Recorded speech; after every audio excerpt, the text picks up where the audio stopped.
দেশে সংবিধানের নামে গণতন্ত্র হত্যা করা হয়েছিল।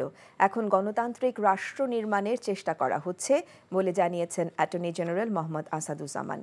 সকালে চট্টগ্রামে বাংলাদেশ হিউম্যান রাইটস ফাউন্ডেশনের সম্মেলনে তিনি এসব কথা বলেন।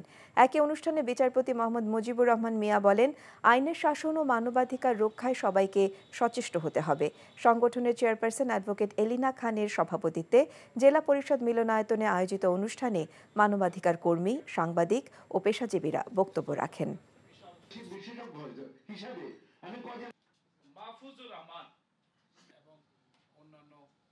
আমরা দেখেছি সংবিধানের নামে, মুক্তিযুদ্ধের চেতনার নামে কিভাবে গণতন্ত্র হত্যা হয়েছে।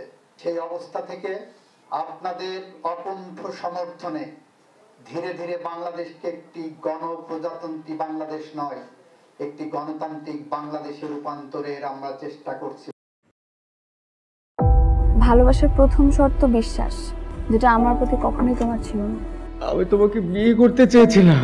চেয়েছিলে আমার ইচ্ছেগুলোকে গলা টিপে হত্যা করার পর। নীলয়ের হঠাৎ এমন চেঞ্জ আমার ভালো লাগছে না। তোমার নীলয়কে নিয়ে টেনশন করতে হবে না। আমি ভুল মানুষকে ভালোবেসেছি। আপনি ডাক্তার? জি। কিসের ডাক্তার আপনি? মেডিসিন, গাইনি, অর্থোপেডিক নাকি সাইকোলজিস্ট?